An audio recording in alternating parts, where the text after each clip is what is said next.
Hello बेटा, कैसे हो आप लोग। आज का जो हमारा वीडियो लेक्चर है इसमें हम treatment of goodwill, adjustment of goodwill के बारे में पढ़ेंगे। आप सबको याद होगा कि अभी हम एडमिशन ऑफ पार्टनर पढ़ रहे हैं और एडमिशन ऑफ पार्टनर में हमने जो आइटम ऑफ एडजस्टमेंट हमने पहले सीखा था, there are 7 item of adjustment, जैसे कि गैप, विग और आर, जैसे मैंने आप लोगों को बताया था। G for general reserve, A for advertisement suspense, P for profit and loss, W for workman compensation reserve, I for investment fluctuation reserve, G for goodwill। तो अभी तक हमने 5 आइटम ऑफ एडजस्टमेंट का ट्रीटमेंट देख लिया है। आज हम 6th आइटम ऑफ एडजस्टमेंट, ये छठा नंबर है, गुडविल का ट्रीटमेंट देखेंगे, एडजस्टमेंट ऑफ गुडविल। और लास्ट हमारा जो है 7th नंबर, वो revaluation of assets and liability, जो हम आगे के वीडियो लेक्चर्स में देखेंगे। As far as adjustment of goodwill is concerned, it is a very very important topic, क्योंकि एग्जाम्स में इससे क्वेश्चंस 100% आएगा and it is also a very conceptual topic. तो आप लोगों को बहुत मजा आने वाला है और आगे जाके हायर क्लासेस में इसका जो कंसेप्ट आप एक्वायर करोगे अभी, वो बहुत आपके काम आने वाला है। And it is also a lengthy topic because इसमें बहुत सारे छोटे छोटे केसेस हैं, डिफरेंट केसेस हैं, तो इसमें मिनिमम 4-5 वीडियोज लगेंगे हमें पूरा कंप्लीट सीखने में। बट आज के वीडियो लेक्चर में हमारा मेन जो कंसेंट्रेशन रहेगा वो इस पे रहेगा कि हम इसका कंसेप्ट पूरा क्लियर कर लें और इसका बेसिक ट्रीटमेंट जो है, ताकि आपको सब चीज क्लियरिटी समझ में आ जाए। स्टैंडर्ड ट्रीटमेंट आज हम सीख लेंगे। तो हम स्टार्ट करते हैं आज का लेक्चर, जिसका नाम है एडजस्टमेंट ऑफ गुडविल। हम ये जो एडजस्टमेंट ऑफ गुडविल का ट्रीटमेंट पढ़ रहे हैं, अभी फिलहाल कौन से चैप्टर में पढ़ रहे हैं? Chapter number 5, eight the time of admission. But अब याद रखना, जैसे हमने पहले भी बोला है कि देयर आर 3 चैप्टर्स, जिसमें ये जो 7 आइटम ऑफ एडजस्टमेंट है, जिसका मैंने अभी नाम लिया था, जनरल रिजर्व, गुडविल, ये सब सारा, उसमें ऑलमोस्ट 90 to 95% कॉमन ट्रीटमेंट है। तो आप अभी जो सीखोगे वो बाकी के चैप्टर्स में भी आपको काम आएगा, इसलिए आप बहुत ध्यान से सीखना इसको। तो चलिए, basing our lecture on only admission, let's understand this topic. Now, जब भी कोई एक नया पार्टनर फर्म में आता है, मान लो 2 पार्टनर है हमारा, A:B, उनका ओल्ड रेशियो 3:2 है, ये दोनों पार्टनर थे 31 मार्च 2019 है। सी एक नया पार्टनर आ रहा है 1/4 शेयर के लिए, वो कब आ रहा है? 1/4/19 से। जब सी नया पार्टनर, इस केस में सी है, जब आएगा तो वो क्या लेके आता है? पार्टनर बनने के लिए उसको फर्म को क्या देना पड़ेगा? कैपिटल देना पड़ता है। तो ये तो हमें पता है कि कोई भी अगर आउटसाइडर फर्म में अगर as a partner, as a owner add होना चाहता है, तो उसको फर्म को क्या देना पड़ता है? कैपिटल देना पड़ता है। तो ये तो हमें पता था, ये तो एक सिंपल सा कंसेप्ट है। लेकिन सी को कैपिटल के अलावा, नए पार्टनर को कैपिटल के अलावा एक चीज और देनी पड़ती है, उसको देना पड़ता है share of goodwill. Share of goodwill भी देना पड़ता है। तो बेसिकली एक न्यू पार्टनर has to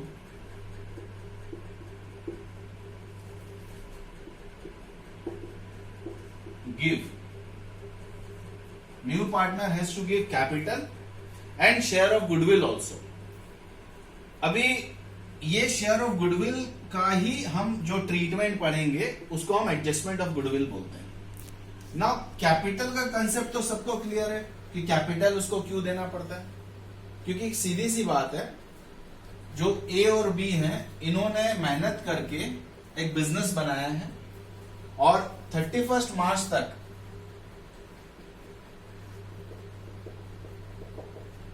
इनके पास जो भी एसेट्स और लायबिलिटी है, उसको बेसिस पे, उसके बेसिस पे एसेट्स माइनस लायबिलिटी, क्योंकि 31 मार्च तक इन्होंने जो भी एसेट्स और लायबिलिटी क्रिएट की है, किसने की है? ए एंड बी ओनली, क्योंकि 31 मार्च तक कौन 2 पार्टनर थे? ए और बी। तो 31 मार्च 2019 तक जो भी एसेट्स और लायबिलिटी, उस पर किसका हक है, किसका राइट है? ए और बी का।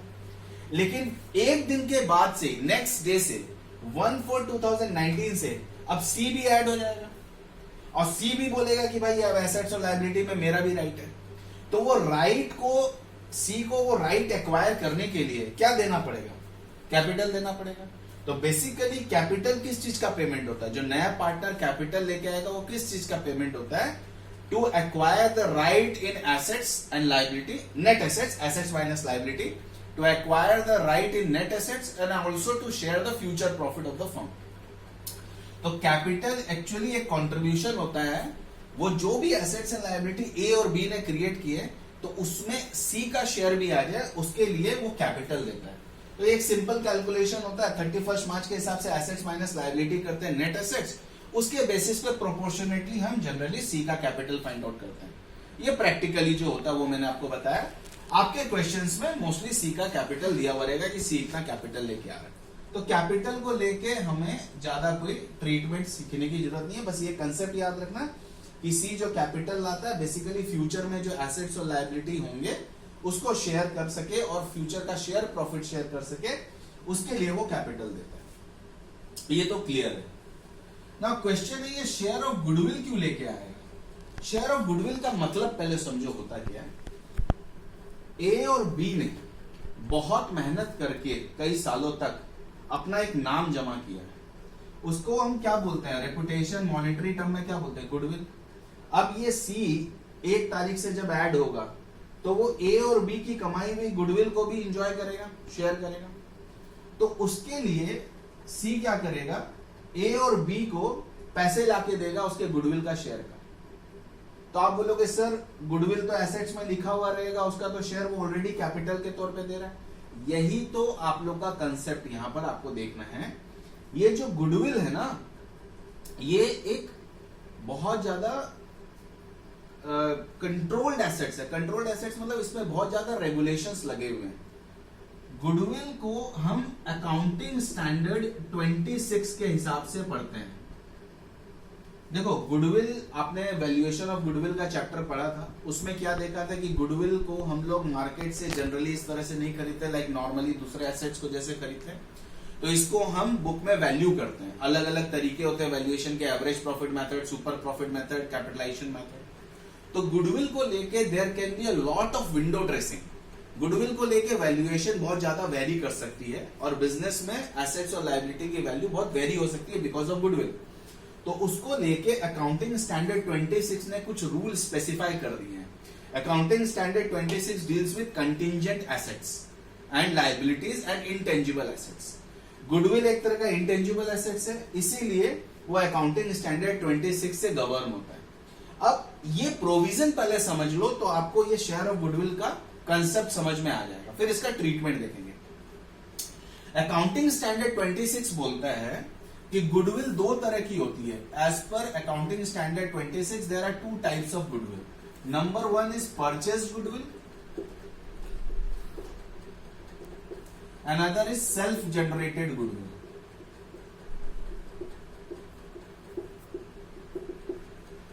Purchase goodwill and self generated goodwill. Purchase goodwill मतलब क्या होगी? आपने कहीं से गुडविल खरीदी है। अभी गुडविल सर कैसे खरीद सकते हैं? हाँ, इंडिविजुअली गुडविल आप किसी की नहीं खरीद सकते हो, लेकिन मान लो एक बिजनेस ने दूसरे बिजनेस को एक्वायर किया, टाटा ने रिलायंस का एक डिवीजन एक्वायर किया, तो उसके साथ उसकी गुडविल भी एक्वायर करेगा। ठीक है। In such case the goodwill which is purchased along with the business, जिसके लिए आपने पेमेंट किया है, विच इज आपने कोई अमाउंट पे किया है, उसको परचेज गुडविल बोलते हैं। तो ऑब्वियसली जब आपने अमाउंट पे किया है तो उसका आपके पास प्रूफ होगा और आपका वैल्यू करके आपने पे किया होगा। दैट गुडविल एज पर AS 26 can be written in balance sheet, can be written in books.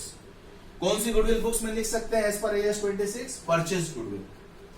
ना सेल्फ जनरेटेड गुडविल मतलब क्या होती है? जो गुडविल आपने बनाई है, आपने कहीं से खरीदी नहीं है, आपने इंटरनली मेहनत करके बहुत सालों में धीरे धीरे करके गुडविल बनाई है ना। आपने इस गुडविल के लिए किसी को पेमेंट नहीं किया। अब आप इस गुडविल का वैल्यूएशन करोगे by the different methods we have seen. ना ये जो गुडविल का वैल्यूएशन होता है ये बहुत ज्यादा ही वेरी करता है डिपेंडिंग अपॉन वेरियस मेथड्स। इसीलिए अकाउंटिंग स्टैंडर्ड 26 बोलता है आप इसको बुक्स में नहीं लिखोगे क्योंकि देयर आर मेनी चांसेस कि इसमें विंडो ड्रेसिंग हो सकती है। इसीलिए अकाउंटिंग स्टैंडर्ड 26 एकदम क्लियरली बोल देता है नहीं भैया, सेल्फ जनरेटेड गुडविल है, you can not right in the books. आप चाहे कितनी भी गुडविल हो, अगर सेल्फ जनरेटेड है, you can not right in the books, that means you can not record it in the asset side of the balance sheet. हाँ, आपकी purchase goodwill है तो आपके पास प्रॉपर इनवॉइस होगा, वैल्यूएशन के सर्टिफिकेट्स होंगे, चार्टेड अकाउंटेंट्स के एक्सेट्रा, तो in that case it will be purchase goodwill. और आपने किसी से खरीदा है तो आप दोनों ने नेगोशिएट किया होगा, तो उसकी वैल्यू एक प्रॉपर वैल्यू आई होगी। यहाँ तो भैया आप ही वैल्यू कर रहे हो, आप ही की गुडविल है, सब चीज आप ही के अकाउंटेंट है, इसीलिए भैया सेल्फ जनरेटेड गुडविल आप बुक्स में रिकॉर्ड नहीं कर सकते। आई थिंक आपका कंसेप्ट क्लियर है। Now as far as your 12th is concerned and partnership accounting is concerned, it is assumed that if question is silent, और 99.99% क्वेश्चन में वही होगा कि nothing is mentioned, it is assumed that goodwill is self generated.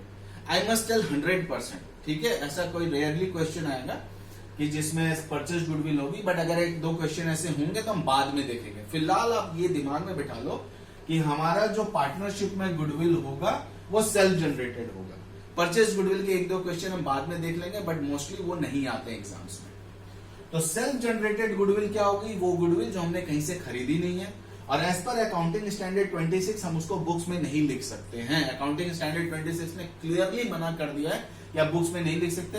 Reason मैंने आपको बता दिया है, आप अपने कंसेप्ट के लिए याद रखना। अब सीधी सी बात है बेटा, अब वापस से हम इसके शेयर ऑफ गुडविल क्यों लेके आएगा नया पार्टनर, उसको लेके, मतलब मैंने जब स्टार्ट किया था लेक्चर तो मैंने आपको बताया था कि एक नया पार्टनर जब आता है तो वो कैपिटल लेके आता है। कैपिटल क्यों लेके आता है? क्योंकि वो एसेट्स और लायबिलिटी में फ्यूचर शेयर करेगा, जो कि ए और बी ने बनाई है, और फ्यूचर के प्रॉफिट को शेयर करेगा।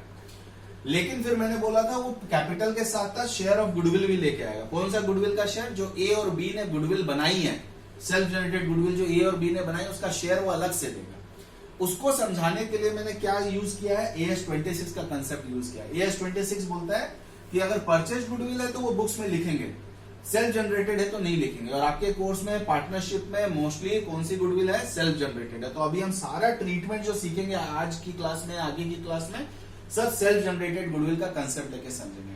तो अगर सेल्फ जनरेटेड है तो AS 26 के हिसाब से हम एसेट्स में नहीं लिख सकते। अब मेरे को एक सीधी सी चीज बताओ, गुडविल तो है, ए और बी ने बनाई है, लेकिन अगर हम बुक्स में नहीं लिख सकते हैं AS 26 के हिसाब से, तो इसका मतलब क्या? सी बच गया उसका शेयर देने के लिए, क्योंकि जो चीज रिकॉर्ड में नहीं है उसका शेयर तो फिर सी देगा नहीं। इसका मतलब सी जो कैपिटल दे रहा है वो सिर्फ उन एसेट्स के लिए दे रहा है जो कि बुक्स में लिखी हुई है, उस एसेट्स के लिए नहीं दे रहा है जो कि बुक्स में नहीं लिखी हुई है।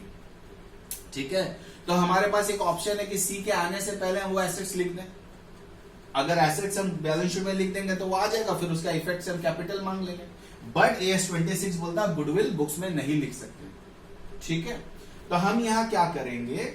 गुडविल जब बुक्स में नहीं लिख सकते तो सिंपली क्या करेंगे, इसका हम अलग से शेयर निकाल लेंगे कैलकुलेट करके, और भाई सी को बोलेंगे तुम्हारा कैपिटल इतना है और गुडविल का तुमको अलग से मुझे इतना शेयर देना है। ठीक है, तो होपफुली आपको ये कंसेप्ट समझ में आ गया कि कैपिटल तो सर समझ में आता है, न्यू पार्टनर क्यों देगा, शेयर ऑफ गुडविल क्यों देगा? क्योंकि गुडविल एज पर AS 26 self generated can not be recorded in the books, और आप पार्टनरशिप में एज्यूम करते हो कि सेल्फ जनरेटेड गुडविल है अनलेस अंटिल स्पेसिफाइड। इसीलिए हम उसका गुडविल है बुक्स में, ए और बी ने बनाई है, तो इनका पूरा राइट होता है कि वो उसका शेयर सी से ले। तो इसीलिए वो कैपिटल के अलावा अलग से उससे शेयर ऑफ गुडविल मांग लेते हैं। अब हम देखेंगे कि ये कैसे मांगते हैं, इसका ट्रीटमेंट कैसा होता है। तो एक एग्जाम्पल से आपको पूरी क्लियरिटी आ जाएगी। ये कंसेप्ट आप लोगों के लिए था, ये कंसेप्ट आप अच्छे से समझ लो। अब हम इसका एक ट्रीटमेंट देख लेते हैं। ना बेटा, अब ये क्वेश्चन देखिए, कंसेप्ट आप सबका क्लियर हो गया होगा कि हम गुडविल का ट्रीटमेंट क्यों कर रहे हैं, एडजस्टमेंट का। इसमें हम करते क्या है कि कैपिटल के अलावा सी को बोला जाता है कि भाई आप गुडविल जो फर्म की है उसमें आपका जो शेयर है वो आप लेके आओ। एक क्वेश्चन देखते हैं, उससे आपकी और क्लियरिटी आ जाएगी। यहां देखो आप, A and B are partners sharing profit and loss in the ratio 3:2। A और B दो पार्टनर हैं, उनका प्रॉफिट शेयरिंग रेशियो कितना है? 3:2। C is admitted with 1/5 share. C एक नया पार्टनर है और उसका शेयर 1/5 रहेगा। C brings 1 lakh as capital. C 1 lakh capital का लेके आ रहा है। ठीक है, और क्या इंफॉर्मेशन दी है? Goodwill is valued ₹50,000 at the time of C's admission. अब सी के एडमिशन के वक्त, यहां मैंने एक क्वेश्चन सिंपल सा बनाया, मेरा अभी कंसंट्रेशन उस पर ही है कि मैं आपको इसका कंसेप्ट समझा सकूं। हर बार जरूरी नहीं है कि गुडविल की वैल्यू आपको डायरेक्टली देगी, बहुत बार क्वेश्चन में आपको गुडविल की वैल्यू कैलकुलेट करने बोलेगी। वैसे ही कैलकुलेट करना है जैसे हमने पहले के चैप्टर में, चैप्टर नंबर 3 में किया था, using super profit, average profit और कैपिटलाइजेशन ऑफ प्रॉफिट मेथड। तो यहां पर इस क्वेश्चन में क्या क्या इंफॉर्मेशन दी हुई है, ए और बी ओल्ड पार्टनर है, उनका प्रॉफिट शेयरिंग रेशियो, सी का न्यू शेयर दिया हुआ है, सी कितना कैपिटल लेके आएगा वो दिया हुआ है, और goodwill is valued 50,000 at the time of C's admission. ना कैपिटल तो समझ में आ रहा है, गुडविल क्यों दिया ऑथर ने हमें, गुडविल क्वेश्चन में इसलिए दिया हुआ है क्योंकि AS 26 के हिसाब से गुडविल हम बुक्स में लिख नहीं सकते, क्योंकि कुछ भी मेंशन नहीं है, तो गुडविल सेल्फ जनरेटेड है और वो इसका मतलब बुक्स में लिखी हुई नहीं है। तो कैपिटल तो वो ठीक, जो भी एसेट्स और लायबिलिटी बुक में लिखी है उसका शेयर लेके आ गया, कैपिटल लिख दिया। अब गुडविल की वैल्यू दी है ताकि हम अकाउंटेंट गुडविल में सी को कितना शेयर मिलेगा एडमिशन के बाद, तो देखो 50,000 अगर गुडविल है और सी का शेयर 1/5 है, तो एडमिशन के बाद सी कितना एंजॉय करेगा गुडविल, 50,000 का 1/5। तो यहां पर सीज शेयर ऑफ गुडविल कितनी हो जाएगी, गुडविल की जो वैल्यू है, गुडविल की वैल्यू कितनी है, पहले मैं लिख देता हूं, गुडविल इनटू सीज शेयर, सी मतलब न्यू पार्टनर शेयर, तो यहां गुडविल कितनी है 50,000 और सी का शेयर 1/5। तो इसका मतलब एडमिशन के बाद सी, अगर मान लो एडमिशन के बाद बिजनेस सेल होता है, तो गुडविल कितने पे सेल होगी 50,000 में। अब वो आपस में डिस्ट्रीब्यूट करेंगे अमाउंट, तो गुडविल का कितना, सी का कितना शेयर है, सॉरी सी का कितना शेयर है 1/5, तो सी को कितना पैसा मिलेगा गुडविल का 10,000। तो लेकिन एज ये गुडविल बुक्स में लिखी हुई नहीं है, तो सी ये जो गुडविल शेयर करेगा, ये तो पुरानी गुडविल है जो ए और बी ने बनाई थी, तो हम लोग क्या करेंगे, सी से अलग से पैसा मांग लेंगे, भैया तो कैपिटल तो दे रहा है 1 लाख का, what capital you are paying, वो उस एसेट्स और लायबिलिटी के लिए जो बुक्स में लिखी हुई है। Goodwill as it is not written in the books, आप इसका अलग से मुझे 10,000 पेमेंट कर दो। तो सबसे पहली चीज गुडविल के ट्रीटमेंट में क्वेश्चन में हम देखेंगे कि सी का जो न्यू पार्टनर कितना शेयर एंजॉय करता है, वो उसका वैल्यू निकालेंगे। तो इसमें फॉर्मूला क्या होगा, total value of the goodwill of the firm into new partner share, तो 10,000 सी एंजॉय करेगा, तो उसके लिए सी क्या करेगा, अलग से पेमेंट करेगा ए और बी को। जो वो पेमेंट करता है उसको हम बोलते हैं प्रीमियम फॉर गुडविल। तो इसको जो अमाउंट पे करेगा उसको हम क्या बोलेंगे, प्रीमियम फॉर गुडविल। बेटा प्रीमियम वर्ड मतलब क्या होता है, anything over and above something. Premium is a profit, a kind of thing. तो कैपिटल के अलावा कुछ भी सी पेमेंट करेगा तो उसको प्रीमियम बोलेंगे। It is over and above capital. हमने 11th में भी देखा था, अगर कोई चीज कम पे करता है उसको डिस्काउंट बोलते हैं, ज्यादा पे करता है तो प्रीमियम बोलते हैं। तो ये एक्चुअली प्रीमियम फॉर गुडविल का मतलब हो गया C's share of goodwill. C's share of goodwill is nothing but जो अकाउंट का नाम होगा उसको हम बोलेंगे प्रीमियम फॉर गुडविल। ठीक है, तो यहां पर प्रीमियम फॉर गुडविल। अच्छा, ये जो प्रीमियम ऑफ गुडविल सी लेके आएगा अलग से, वो कौन शेयर करेंगे, ए और बी, क्योंकि इन दोनों ने क्रिएट किया था। कौन से रेशियो में करेंगे, आप देखो सी के आने से ए और बी क्या करते हैं, हमने पहले रेशियो कैलकुलेट किया था, तो सेक्रीफाइस करते हैं। तो सी जब एडमिट होगा तो ए और बी सेक्रीफाइस करेंगे, तो ए और बी का जो सेक्रीफाइसिंग रेशियो होगा उसी रेशियो में ये प्रीमियम को शेयर करेंगे, क्योंकि जितना मैंने सेक्रीफाइस किया उस हिसाब से मैं शेयर करूंगा। जितना ए ने सी को दिया, जितना बी ने सी को दिया, उस हिसाब से वो सी से अपना अपना गुडविल का शेयर ले लेंगे। तो ए और बी का यहाँ सेक्रीफाइसिंग रेशियो आपको कैलकुलेट करना है, और ये वैसे ही कैलकुलेट होगा जो हमने पहले के वीडियो लेक्चर्स में न्यू रेशियो और सेक्रीफाइसिंग रेशियो सीखा था। अगर आपको याद हो, केस 1 में when old ratio is given and new partner share is given and nothing else is given, then sacrificing ratio is equal to old ratio, that is 3:2। और इसमें मैं बार बार बता दूं, आपके बोर्ड्स के सर्कुलर के हिसाब से अगर इस तरह के क्वेश्चन है जहां ओल्ड रेशियो किया, न्यू पार्टनर का शेयर दिया, अब इतना लिख दोगे, आपको कोई कैलकुलेशन दिखाने की जरूरत नहीं है। फिर बाकी जैसे क्वेश्चंस आएंगे हम लोग वैसे वैसे कैलकुलेट करेंगे। जब न्यू रेशियो ओल्ड रेशियो दोनों दिया हुआ तो माइनस करके करना। तो सबसे पहला स्टेप क्या है, स्टेप नंबर 1।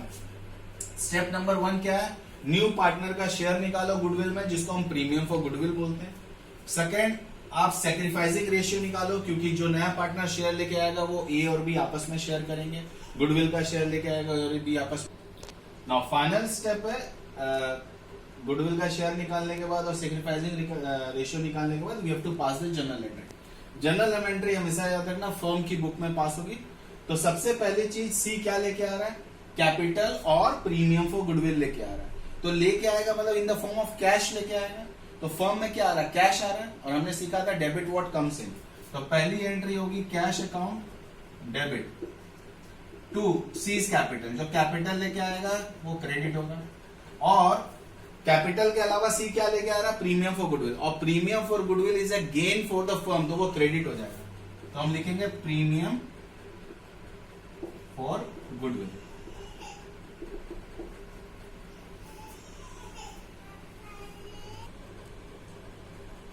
तो यहां पर कैश लेके आ रहा है, कैपिटल कितना लेके आ रहा है 1 लाख, तो सी जो कैपिटल लेके आ रहा है 1 लाख, और प्रीमियम फॉर गुडविल कितना लेके आएगा 10,000।